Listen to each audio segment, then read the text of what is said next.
আগামী দিন আমরা অলরেডি 1,20,00,000 মতো বাড়ি দিয়েছি, কাঁচা বাড়ি। টাকা বন্ধ করে দেওয়া সত্ত্বেও এই 2 মাসেও 50 লক্ষ বাড়ির টাকা, 30 লক্ষ বাড়ির টাকা দেওয়া হয়েছে। 20 + 12 32 প্লাস মাইনরিটি ডিপার্টমেন্ট আছে, আরবান আছে, সব যদি নেন 50 দেওয়া হয়েছে। 1,20,30,00,000 বাড়ি আমরা করে দিয়েছি। আমরা যখন ক্ষমতায় আসি পানীয় জল বাড়িতে বাড়িতে পৌঁছাতো, তার সংখ্যা ছিল 2 লাখ, এখন সেটা 1 কোটিতে গিয়ে পৌঁছেছে। আগামী 2-1 বছরের মধ্যে আমরা চাইব সবার বাড়িতে পানীয় জলের কানেকশন পৌঁছে যাক। মোদী সরকার টাকা বন্ধ করে রেখেছে, আমরা টাকা জোগাড় করব। 3 হচ্ছে যেটুকু বাড়ি বাকি থাকবে আমরা আগামী দিন প্রত্যেকের কাঁচা বাড়ি পাকা করে দেব, এগুলো আমাদের অঙ্গীকার। বিধবা ভাতা এবং বয়স্ক ভাতা কিছু বাকি আছে, আমাদের একটা সার্ভে চলছে। কারণ আপনারা জানেন যে অনেকে মারা যায়, কাজেই সেটা দেখতে হবে, দেখে বাদ বাকিগুলো আমরা টাইম টু টাইম বিধবা ভাতা এবং বয়স্ক ভাতাদের যেটা বাকি আছে সেটাও আমরা করে দেব। আমাদের অঙ্গীকারের মধ্যে জন্যই এটা জাস্ট সংক্ষেপে আপনাদের কাছে একটা অঙ্গীকার বলছি, যদি এগুলো ম্যাক্সিমাম করে দেওয়া হয়েছে। লক্ষ্মীর ভাণ্ডার বৃদ্ধি আমরা করেছি এবং বলে দিয়েছি সারা জীবন লক্ষ্মীর ভাণ্ডার পাবে। যদি কেউ বলে আমরা করব, তারা ভোটের সময় বলবে কিন্তু পরে করবে না, কিন্তু আমরা করে দেখিয়েছি এবং 1 মাস আগেই করে দিয়েছি। এখন সাধারণ মহিলারা পাচ্ছেন 1,500, মানে বছরে 18,000, আর তপশিলি জাতি এবং আদিবাসীদের জন্য 1,700, অর্থাৎ বার্ষিক 20,400। 1,500 করে আমরা, যেটা প্রায় 1 কোটি যুবকদের যাদের বয়স 21 থেকে 40 বছরের মধ্যে, যারা স্কলারশিপ পায়, পাক, কোনো অসুবিধে নেই। স্কলারশিপের টাকার সাথে এর কোনো সম্পর্ক নেই, কারণ আমাদের অনেক স্কলারশিপ আছে, কন্যাশ্রী, শিক্ষাশ্রী, যুবশ্রী, মেধাশ্রী, স্মার্ট কার্ড, সবুজের স্বপ্ন, তরুণের স্বপ্ন, রূপশ্রী, আমাদের 100টার ওপর স্কিম আছে, সামাজিক স্কিম, সেটা তো পাবেই। এটা আমরা বেকার ভাতা হিসেবে নয়, সে যখন পড়াশুনো করবে, পড়াশুনো করা স্কলারশিপ সে পাচ্ছে, কিন্তু তার একটা গাড়ি মাধ্যমিক পাস কেন করেছে, তার একটা হাত খরচের জন্য। এইটা আমরা দেব যতদিন সে চাকরিটা না পাচ্ছে, এবং তার মধ্যে কর্মসংস্থান পেয়ে যাবে, হয়ে যাবে। অলরেডি আমরা 2 কোটি ছেলে মেয়েদের চাকরি দিয়েছি, আর মোদী সরকার বলেছিল প্রতি বছর 2 কোটি ছেলে মেয়েদের চাকরি দেবে। ইন্ডিয়ার জাতীয় গড় 40% বেকারি বেড়েছে, আর বাংলার জাতীয় গড় 40% বেকারি কমেছে। বাংলায় মনে রাখবেন, দেশের দারিদ্র সীমার ওপরে সংখ্যা বেড়েছে, আর বাংলায় দারিদ্র সীমার নিচে যারা ছিল তাদের প্রায় 1,75,00,000 মানুষকে আমরা দারিদ্র সীমার ওপরে নিয়ে এসেছি। মানুষের যে কোনো সোশ্যাল, ইকোনমি সব কিছু ডিপেন্ড করে গরিব মানুষ, যারা চাষি, ক্ষেত মজদুর, অর্গানাইজড ওয়ার্কার, আনঅর্গানাইজড ওয়ার্কার, ঘরের মহিলা, সেলফ হেল্প গ্রুপ থেকে শুরু করে এই সব যারা সত্যি অবহেলিত ছিল, আজকে তারা সম্মানের সাথে কাজ করছে, এটা খুব বড় ব্যাপার। এবং Bengal is the destination for industry. মনে রাখবেন,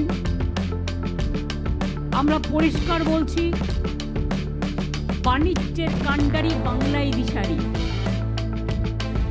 এখানে ইতিমধ্যেই কয়েক লাখ কোটি টাকার প্রজেক্ট এসছে। দেউচা পাতমি থেকে সিমেন্টের হাব হয়ে গেছে, লেদার হাব হয়ে গেছে, এগুলো ন্যাশনালি উই আর নাম্বার 1। এখানে পাওয়ার হাব হয়ে গেছে, 24x7 পাওয়ার মানুষ পায়। আগে সবাই বলতো লোডশেডিংয়ের সরকার আর নেই দরকার, আরও অনেক পাওয়ার প্ল্যান্ট হচ্ছে। আর দেউচা পাতমি হয়ে গেলে আগামী 100 বছর পাওয়ারের কোনো ক্রাইসিস হবে না। আগামী 100 বছরের জন্য আমরা ছাত্র যৌবনকে, নতুন প্রজন্মকে এই উপহারটা দিয়ে দেব। আর পাওয়ার যখন বাড়ে তখন পাওয়ারের দামটাও কমে, আর দামটা কমলে ইন্ডাস্ট্রির পথ আরও প্রশস্ত হয়। জঙ্গল সুন্দরী, কর্মনগরী, দেখুন রঘুনাথপুরে 72,000 কোটি টাকা বিনিয়োগ হচ্ছে। জিন্দালরা শালবনীতে আগে করেছিল, আবার 600, 1200, এই 800, 1600 প্লাস সোলার সবটাই হচ্ছে। এখানে কোচ ফ্যাক্টরি 3টে হয়েছে, তার কারণ জমি থেকে শুরু করে সব কিছু আমরা করেছি। ব্যাঙ্গালোরের কোচ এখানে তৈরি হচ্ছে। মনে রাখবেন, ওয়াগান থেকে ইঞ্জিন থেকে কোচ, তার ফ্যাক্টরিও কিন্তু এখানে হয়েছে। আজ কোম্পানি থেকে শুরু করে সব এগুলো সবসময় আপনারাও তো খেয়াল রাখেন না। এমএসএমইতেও আমরা নাম্বার 1 ইন বেঙ্গল। 1.5 কোটি ছেলে মেয়ে শুধু আমাদের এমএসএমইতে চাকরি করে। আর লেদার হাব কেন বলছিলাম, আমাদের এখান থেকেই চামড়ার ব্যাগ বাইরে রপ্তানি হয়, তারপরে তারা স্ট্যাম্প মেরে বিক্রি করে। আমার 7 লক্ষ ছেলে মেয়ে কাজ করে শুধু লেদার হাবে। আর এমএসএমইতে 1.5 কোটি, 20 লক্ষ সেলফ হেল্প গ্রুপ আছে আমাদের। প্রত্যেক জেলায় জেলায় সেলফ হেল্প গ্রুপের মেয়েদের জন্য আমরা যে শপিং মলগুলো হবে পিপিপিতে, তার 2টো করে ফ্লোর রাখবো সেলফ হেল্প গ্রুপের জন্য, সৃষ্টির জন্য, যারা গ্রামে জিনিস তৈরি করে কিন্তু বেচবার জায়গা পায় না।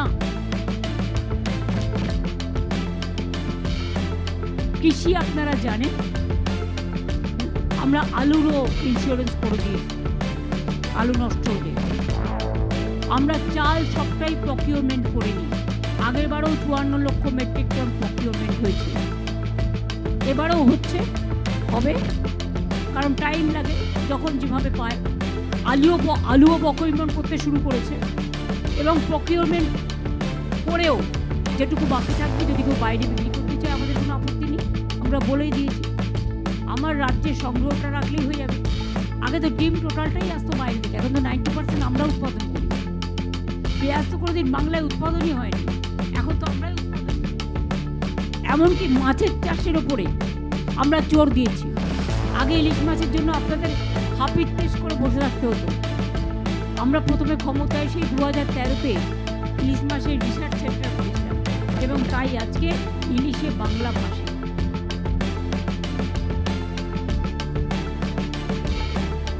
বাজেটে কৃষি কৃষকের হাসি। নিশ্চিন্ত বাসস্থান, চিন্তার অবসান। বাসস্থান সবাইকেই দেওয়া হবে। ঘরে ঘরে নল, পরিশ্রুত পানীয় জল। এবার আমরা দুয়ারে চিকিৎসা করব। আগে যেমন দুয়ারে সরকার করছে, ওগুলো যেমন চলছে চলবেই। আমার পাড়া আমার সমাধান 8,000 কোটি টাকা দিয়েছি এলাকায় ভূতে ভূতে। সেই কাজগুলোই যারা করছিল তাদের সব তুলে নিয়ে গেছে, যাতে করতে না পারে ভোটের আগে। ও কাজ তো হবেই। দুয়ারে প্রতি বছর, প্রতি ব্লকে, প্রতি টাউনে দুয়ারে ক্যাম্প হবে। দুয়ারে স্বাস্থ্য, আমাদের স্বাস্থ্যসাথী আছে, অনেক মেডিকেল কলেজ আছে, মাল্টি সুপার হসপিটাল আছে, প্রায় কয়েক হাজার সুস্বাস্থ্য কেন্দ্র তৈরি হয়েছে, এগুলো সব আছে। মাদার অ্যান্ড চাইল্ড হাব থেকে শুরু করে এমনকি ওয়েটিং হার্ট, যার জন্য ইনস্টিটিউশন ডেলিভারি এখন 99.5 হয়েছে। আগে এটা 58 থেকে 60 ছিল, আমাদের সময় এটা হয়েছে। এছাড়াও আমরা মনে করি, আমি প্রায় এমপি ল্যাড থেকে, রাজ্যসভার থেকেই প্রায় আইসিসিউ টাইপে প্রায় 250-300 গাড়ি করে দিয়েছি। এবং এছাড়াও আগে আমি স্বাস্থ্য দপ্তরকে আমাদের রাজ্যসভার 60 কোটি টাকা করে ওরা পায় বছরে, সেই টাকা থেকে আমরা আরও 300-400 অ্যাম্বুলেন্স করে দিয়েছি, যাতে মানুষ অ্যাম্বুলেন্সে যাতায়াত করতে পারে। বাংলা শিক্ষায়তনগুলো আমরা একটা টার্গেট করেছি, অলরেডি বাজেটে বলা হয়েছে এবং ক্যাবিনেটে পাস হয়ে গেছে। কয়েক হাজার স্কুল আমরা মডার্নাইজ করব, আপডেট করব, যেখানে লার্নিং থেকে শুরু করে সমস্ত মডার্ন ইকুইপমেন্ট থাকবে। তার জন্য টিচারও রিক্রুট হবে। আমরা তো টিচার রিক্রুট করতে চাই, কিন্তু আমার অপোজিশন যারা, তারা রাজনৈতিক লড়াইয়ে পারে না, কোর্টে গিয়ে এটা কেস করে দেয়। আর কোর্টে কেস করা মানে তো গেল। ভাগ্য ঝুলে রইল শিখে, আর তাতে ওদের মুখে খুব হাসি, কিন্তু বোঝে না যে মানুষ কষ্ট পায়। আমরা টিচারদের পক্ষে ওরা নয়, না হলে এইভাবে টিচারদের বিপদে ফেলতো না, অশিক্ষক কর্মচারীদেরও বিপদে ফেলতো না। কারণ শিক্ষাই সম্পদ, ভবিষ্যৎ নিরাপদ। সুস্বাস্থ্যের অধিকার বাংলার সবার। এরপর প্রবীণদের জন্য আমরা একটা করে প্রবীণদের যত্ন এবং তাদের পাশে, অনেক সময় ছেলেমেয়েরা বাইরে চলে যায়, তারা একেলা হয়ে যায়, তাদের দেখার যত্ন নেওয়ার কেউ থাকে না। তাই প্রবীণদের পাশে যত্নের আশ্বাস, এটাও আমাদের অঙ্গীকার। আর প্রশাসনিক সুবিধার জন্য আমরা যদিও অনেকগুলো নতুন জেলা করেছি, প্রায় 7টা, আগামী দিনও আমরা 7 থেকে 10টা নতুন জেলা করব। অনেক ব্লক সাব ডিভিশন নতুন করে তৈরি হবে। সামগ্রিক ভৌগোলিক পরিস্থিতি বিচার করে পুনর্গঠনের মাধ্যমে আরও অনেকগুলো পৌরসভাও তৈরি হবে, যাতে মানুষ ঘরের সামনে তার পরিষেবাটা পেতে পারে। এটা আমাদের 10টা অঙ্গীকার দেয়া আছে, কিন্তু এছাড়াও